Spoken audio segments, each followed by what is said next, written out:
பார்த்துடுறேன்.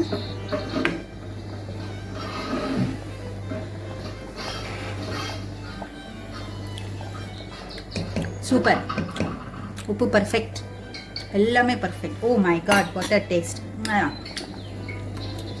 ரொம்ப நல்லா இருக்கு. இப்படியே சாப்பிட்டுடலாம்.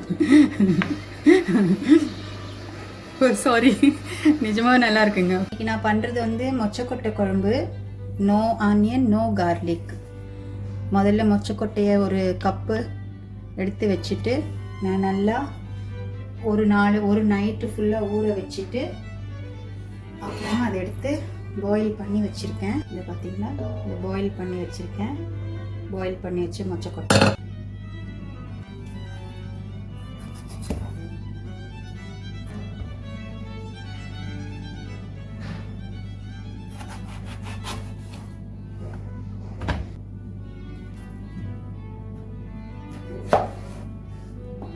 சின்ன சின்ன பீஸாக கட் பண்ணிக்கோங்க.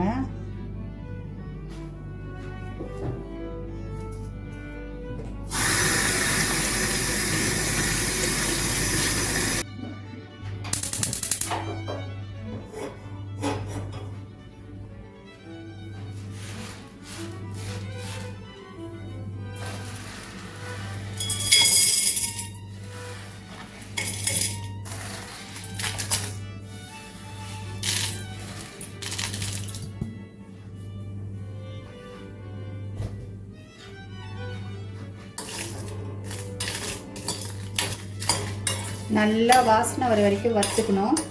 இப்போ எடுத்து வச்சது எல்லாத்தையும் நான் என்ன எடுத்து வச்சேன்னா, ஒரு ஸ்பூனு தனியா, ஒரு ஸ்பூனு சென்னா தால், 15 வெந்தயம், 8 மிளகு, அப்புறம் 3 மிளகா, காஞ்ச மிளகா, அப்புறம் சின்னதாக 3 பீஸு வந்து பெருங்காயம். பால் பெருங்காயம் தான் நாங்கள் வாங்குகிறோம். இப்போ நல்லா மணம் வருது. இப்போ வந்து நான் தேங்காவையும் ஆட் பண்ணிக்கிறேன். ஆஃப் பண்ணிடுங்க, ஏன்னா இல்லைன்னா கருத்துரும். ஸோ இந்த இதை அப்படியே வச்சுட்டாக்கா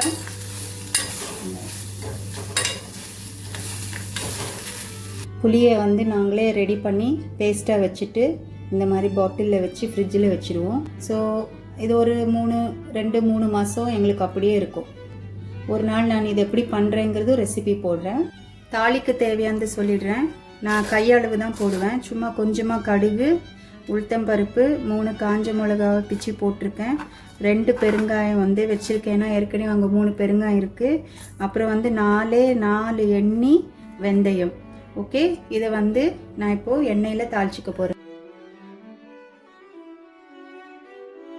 நான் வந்து நான்ஸ்டிக்லேயே பண்ணிக்கிறேன், ஏன்னா நான் அதுக்கு ஈஸியாக இருக்கும். ஸோ மண் சட்டி இல்லை. இது நல்லா எண்ணெய் கொஞ்சம் திட்டமாக போட்டுக்கோங்க. நான் சன்ஃப்ளவர் ஆயில் தான் போட்டேன். ஆக்சுவலாக வந்து கடலை எண்ணெய் போடணும். என்கிட்ட கடலை எண்ணெய் இல்லை, அதனால நான் சன்ஃப்ளவர் ஆயில் போட்டிருக்கேன். எண்ணெய் நல்லா காயட்டும். ரெடியாக இருக்குது. எல்லாத்தையும் போட்டுட்டு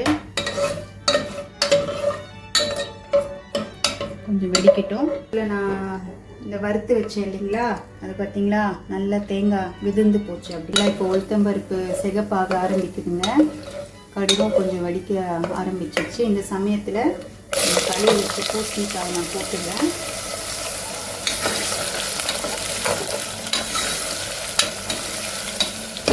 இதை பார்த்தீங்களா, நம்ம வறுத்ததெல்லாம் நான் மிக்சியில் போட்டு வச்சுருக்கேன். இப்போ நான் இதை வந்து மிக்சியில் கொஞ்சம் அரைச்சிக்கிறேன்.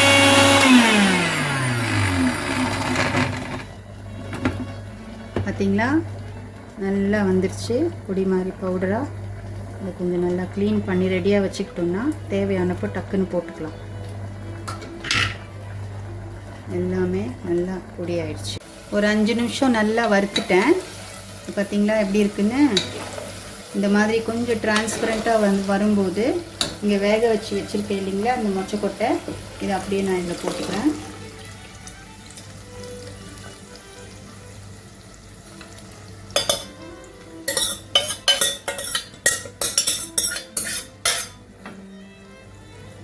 கொஞ்ச நேரம் நல்லா வேகட்டும். இது பேசும்போது ஸ்டவ் ஹைலே இருக்கலாம், பிரச்சனை இல்லை. ஏன்னா இது வந்து வேகணும் இல்லைங்களா, தீயாத. இப்போ கொதிக்க ஆரம்பித்தோடனே கொஞ்சம் உப்பு மஞ்சள் பொடி போடலாம். நாங்கள் இது வீட்டில் அரைச்ச மஞ்சள் பொடி, அதனால் நான் கொஞ்சம் நல்லாவே யூஸ் பண்ணேன். ஏன்னா இது ஆன்டிபயோட்டிக்காக கொஞ்சம் உப்பு. நான் உப்பு வந்து அவங்கவுங்களுக்கு தேவையானது போட்டுக்கோங்க. எடுத்து கொதிக்கட்டுங்க. அது நல்லா கொதிக்கட்டும்.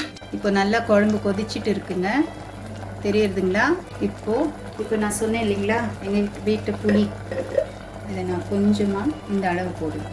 ஏன்னா அது ரொம்ப திக்கு, ஸோ ரொம்ப புளி வேண்டாம். இதை போட்டுட்டு உங்களை யாருக்காவது இந்த புளி எப்படி பண்ணணும் ரெசிபின்னு வேணும்னாக்கா கமெண்ட் பண்ணுங்கள், நான் பண்ணி காமிக்கிறேன். இப்படி பண்ணுறேங்கிறது நான் மெனு போடுறேன். ரொம்ப நல்லா இருக்குங்க. இது பல வருஷமாக எங்கள் வீட்டில் நாங்கள் இப்படியே பண்ணிகிட்டு இருக்கோம். இது வரைக்கும் வெளியில் புளி வாங்கினோம் வழியாக, ஆனால் புளி இந்த மாதிரி தயாரித்து வச்சுக்கும் போது நம்மளுக்கு ஈஸியாக இருக்கும் வேலை செய்ய. கொஞ்ச நேரம் கொதிக்கிட்டோம், புளி கரையணும் இல்லைங்களா? கரைஞ்ச உடனே இப்போ நம்ம அரைச்சி வச்சுருக்கோம் இல்லைங்களா, இந்த பவுடரையும் இந்த பவுடர் போடுறேன். பார்த்தீங்களா, சுத்தமாக க்ளீன் பண்ணி போட்டுட்டு இந்த மிக்சியில் இருக்கிறது கொஞ்சம் தண்ணி கழுவி கூட யூஸ் பண்ணிக்கலாம். ஏன்னா இப்படியே தண்ணி ஊற்றணும். ஸோ நான் இந்த மிக்சி அப்படியே கழுவி அதில் இருக்க அந்த தண்ணி யூஸ் இந்த கலரி விட்டுட்டு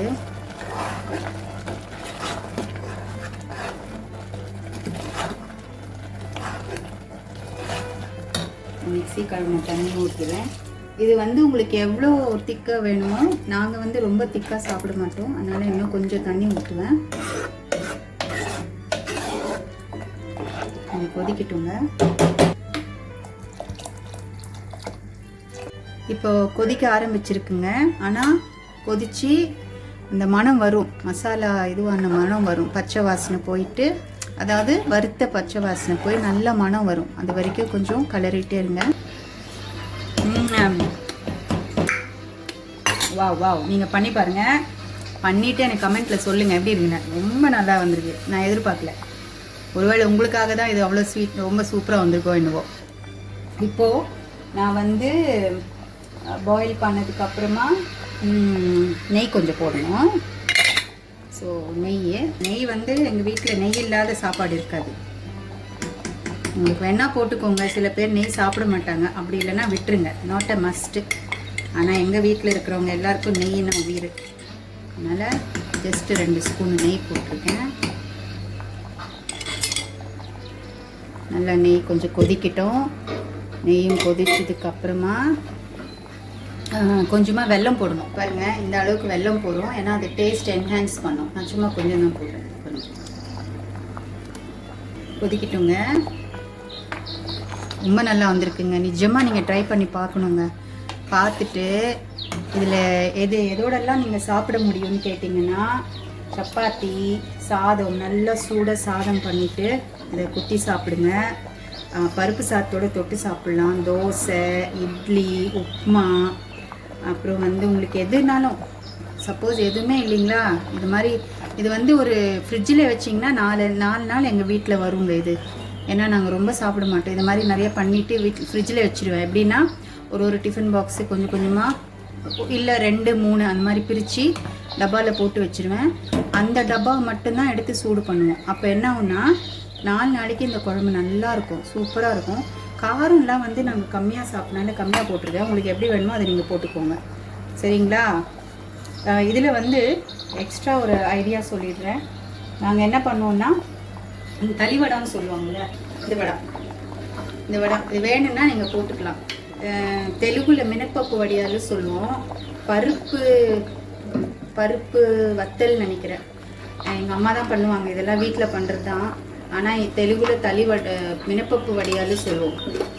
அதனால் நீங்கள் இதை கூட வறுத்து போட்டுக்கலாம். பட்டு இன்றைக்கி நான் சிம்பிளாக பண்ணுறேன். நான் இந்த பாருங்கள், உண்மையாகவே நல்லா வந்திருக்குங்க. நான் சும்மா சொல்கிறேன்னு நினைக்காதீங்க.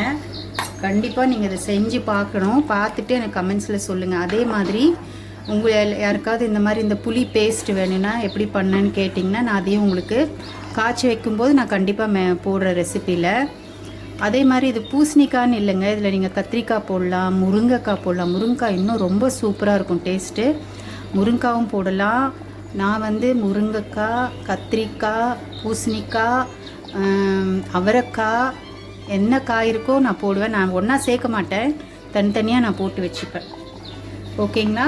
நீங்கள் கண்டிப்பாக இந்த ரெசிபி ட்ரை பண்ணிவிட்டு எனக்கு சொல்லணும் எப்படி இருக்குது. நீங்கள் எல்லாருமே பார்க்குறீங்க, சப்ஸ்கிரைப் பண்ணுங்கள், லைக் பண்ணுங்கள், கமெண்ட் பண்ணால் தான் கம்யூனிகேஷன் வரும்போது தான் தெரியும் நான் உங்களுக்கு என்ன செய்ய முடியும், என்ன வேணுங்கிறத நான் செய்ய முடியும்.